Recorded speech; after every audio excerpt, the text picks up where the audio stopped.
Kamusta mga kaibigan, welcome back sa channel. Isang pangmalakasang power ang ating pag-aaralan sa video na ito, kaya kung interesado ka sa ating topic ngayon, huwag kalimutang mag-subscribe, share, and like sa channel na ito.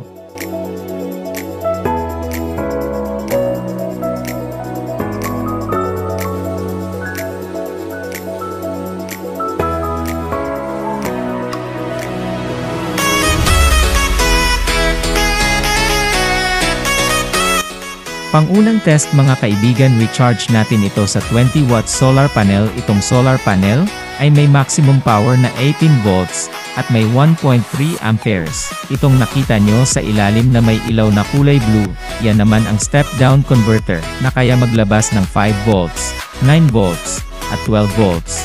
Tara i-check natin ang power bank. Makikita sa power bank na may 3 dots next lang sa lightning PV symbol, meaning naglalabas ito ng 12 volts. Pero di ako sure about dyan.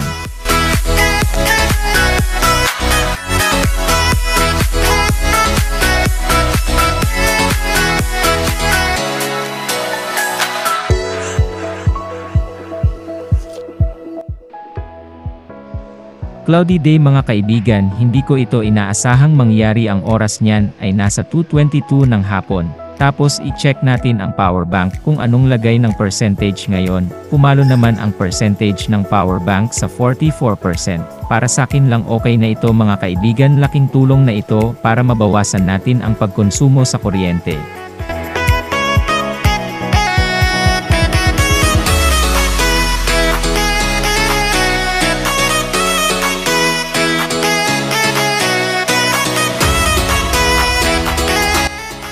Ito na yung punto na hindi na kaya makapag-recharge ng power bank ko, dahil sa wala ng gaanong sikat ng araw. Bukod kasi sa makulimlim na 4:55 na ng hapon, ibig sabihin magdidilim na.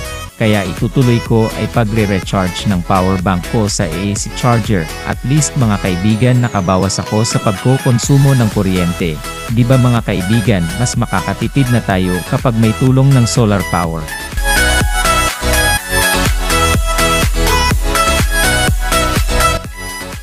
Ngayon naman ay ang actual recharging test. Ito ang pangkaraniwang ginagawa ng mga tao sa mga hawak nilang cellphone. Puro picture na lang ang ginawa ko ngayon. Alam nyo naman ako kapag nagte-test ng ganito, hindi ako marunong mangloko ng viewers ko. Tsaka nga pala mga kaibigan, ang ginagamit kong output ay hindi yung USB, kundi Type-C, kaya asahan nyo na bibilis ng konti ang percentage ng power bank ko.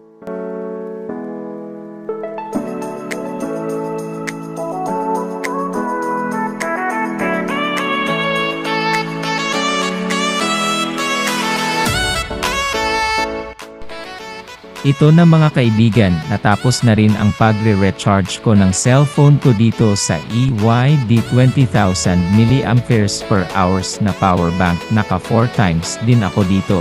Huwag kayong mag-alala, itong ginawa kong actual testing, accurate to, hindi ko naman dadayain ang sarili ko during process. Alam nyo ba mga kaibigan, babang ginagawa ko itong test na ito ay inabot lang naman ako ng 5 days. Ito ka cellphone, ang hirap ubusin ng battery neto kasi nakadata pa ako, sisiw lang sa cellphone ko.